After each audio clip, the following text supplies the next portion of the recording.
பூமிக்கு கண்ணீர் சொந்தம் இல்லை.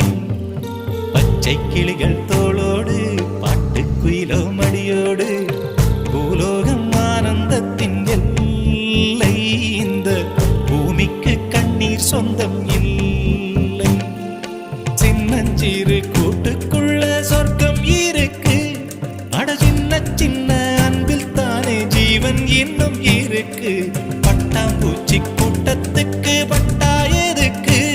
அடவாசம் மட்டும் போதும் கண்ணே, காசு பணம் என்னத்துக்கு? பச்சை கிளிகள்